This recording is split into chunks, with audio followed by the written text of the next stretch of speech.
ফাতিমা ছোটবেলা থেকেই মাটির প্রেমে পড়ে গিয়েছিল। যখন অন্য শিশুরা পুতুল নিয়ে খেলত, সে তখন মাটির গোলা হাতে নিয়ে ছোট ছোট মূর্তি গড়ত। প্রথমে সবাই ভেবেছিল এটা শুধুই শিশুর খেলা, কিন্তু কয়েক বছরের মধ্যেই তার হাতের জাদুতে গ্রামের সেরা শিল্পীরাও মাথা নত করত। গ্রামবাসী বলাবলি করত, এই মেয়েটা মাটির সঙ্গে কথা বলে, আল্লাহ তার হাতে বিশেষ রহমত দিয়েছেন। ফাতিমার আব্বা আম্মি গর্বে বুক ফুলিয়ে বলতেন, আমরা তাকে মাটি গড়তে শিখিয়েছিলাম, কিন্তু সে মাটির ভিতরে রুহ ফুঁকে দিয়েছে। দিন যেতে লাগল, ফাতিমার নাম ছড়িয়ে পড়ল পুরো এলাকায়। প্রতি উৎসবে মানুষ তার কাছে মূর্তি আর দীপক বানাতে আসত। মসজিদের সাজসজ্জার জন্য তার তৈরি মাটির কাজ ব্যবহার হতো। তার শিল্পের সঙ্গে তার নম্রতা আর সরলতা মানুষকে আরও মুগ্ধ করত। কিন্তু দুনিয়া সবসময় মেহেরবান থাকে না। এক ভয়ঙ্কর বর্ষায় মহামারী ছড়িয়ে পড়ল। কয়েকদিনের মধ্যেই ফাতিমার আব্বা আম্মি দুজনেই আল্লাহর কাছে চলে গেলেন। সেদিন গ্রামের আকাশও যেন কাঁদছিল। মাটির ছোট ঘরে ফাতিমা একা হয়ে গেল। তার আশ্রয়, তার পৃথিবী সব যেন ভেঙে চুরমার হয়ে গেল। কয়েকদিন সে কিছুই করতে পারেনি। নিজের তৈরি দীপকগুলো দেখে কাঁদত। মনে হতে এখন তার হাত থেকে মাটিও আর কিছু গড়তে চাইবে না। কিন্তু ধীরে ধীরে সে চোখের পানি মুছে ফেলল। আব্বা আম্মির কথা মনে পড়ল, মাটি যতই ভিজুক, যদি ধৈর্য আর মোহব্বত দিয়ে গড়িস, তবে আবার নতুন রূপ নেবে। এই কথা বুকে নিয়ে ফাতিমা নতুন করে শুরু করল। এখন সে একা, কিন্তু তার শিল্পই তার পরিবার। সে আরও সুন্দর মূর্তি গড়তে লাগল। প্রতিটি মূর্তিতে এখন শুধু সৌন্দর্য নয়, আব্বা আম্মির স্মৃতি আর তাদের রুহও বাস করত। সময় গড়াল। রাজ্যে প্রতি বছরের মতো এবারও বসন্তের মেলা বসল। এই মেলা ছিল বিশাল। দূর দূরান্ত থেকে শিল্পী, ব্যবসায়ী আর সাধারণ মানুষ আসত। বলা হতো, এই মেলায় যার শিল্প পছন্দ হয় তার কাজ সোজা রাজমহলে পৌঁছে যায়। ফাতিমারও মনে একটা আশা জাগল। সে ঠিক করল, তার সেরা মূর্তি আর দীপক নিয়ে মেলায় যাবে। দিনরাত পরিশ্রম করে সে এমন কাজ তৈরি করল যে দেখলেই মানুষ মুগ্ধ হয়ে যেত। মেলার দিন এলো। চারদিকে রঙিন দোকান, ঢোল, শিঙা, শিশুদের হাসি, আনন্দ। ফাতিমা একটা সাধারণ দোকান সাজালো। তার দোকানে মাটির মূর্তি, দীপক, কলসি আর সুন্দর সুন্দর প্রতিমা সাজানো ছিল। অন্যদিকে রাজ্যের যুবরাজ আরিফ ইবিন সুলতানও মেলায় এসেছিলেন, কিন্তু রাজকীয় পোশাক বা শোভাযাত্রা ছাড়া। সাধারণ পোশাকে বন্ধুদের সঙ্গে ভিড়ের মাঝে মিশে গিয়েছিলেন। আরিফ সবসময় রাজপ্রাসাদের চার দেওয়ালের বাইরে সাধারণ মানুষের জীবন দেখতে ভালোবাসতেন। তাই প্রতি বছর ছদ্মবেশে মেলায় আসতেন। কখনো মিষ্টি খেতেন, কখনো দোলনায় চড়তেন, কখনো ছোটখাটো জিনিস কিনতেন। হঠাৎ তার চোখ পড়ল একটা ছোট দোকানে। সেখানকার মাটির কাজগুলো যেন আলাদা আলো ছড়াচ্ছিল। সেটা ছিল ফাতিমার দোকান। আরিফ কিছুক্ষণ দাঁড়িয়ে রইলেন, মুগ্ধ হয়ে দেখতে লাগলেন। মূর্তিগুলোতে যেন প্রাণ ছিল। দেবী দেবতার চোখে করুণা, দীপকে আলোর ছটা, কলসিতে যেন কারো রুহ ঝিলিক দিচ্ছিল। তিনি জিজ্ঞেস করলেন, এগুলো তুমি বানিয়েছ? ফাতিমা হেসে বলল, জি, সব আমি বানিয়েছি। মাটিতে প্রাণ দেওয়াই আমার কাজ। তোমার হাতে তো জাদু আছে। আরিফ মুচকি হেসে বললেন, ওই মূর্তিটা আমি কিনব। ফাতিমা দুষ্টু হেসে বলল, যুবরাজ সাহেব, আমার কলসি মূর্তি তো গ্রামের মানুষের জন্য। আরিফ চমকে গেলেন, তুমি জানলে কি করে? আপনার চাল চলন, কথা বলার ভঙ্গি, গ্রামের কেউ এমন করে না। আরিফ হেসে মূর্তিটা কিনে নিলেন আর বললেন, আবার আসব। ফাতিমা ভাবল, মজার ব্যাপার, কিন্তু আরিফের মন সেই সরলতা আর শিল্পের মাঝে হারিয়ে গিয়েছিল।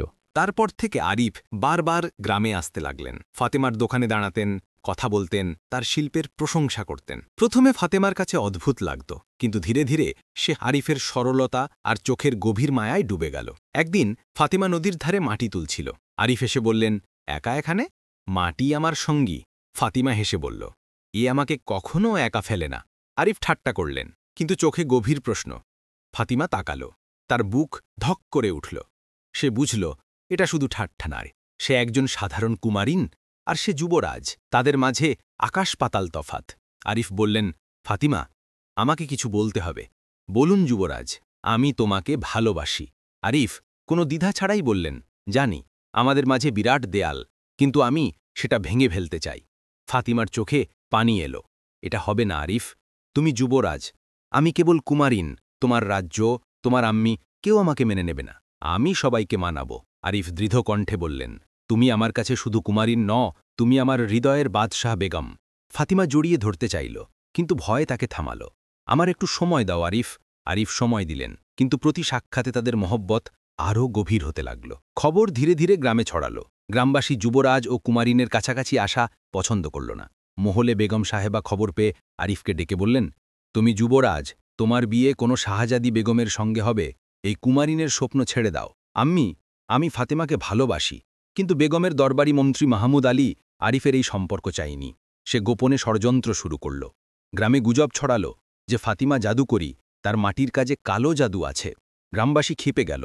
একদল লোক ফাতিমার ঘরে হামলা করল, তার সব কাজ ভাঙচুর করল।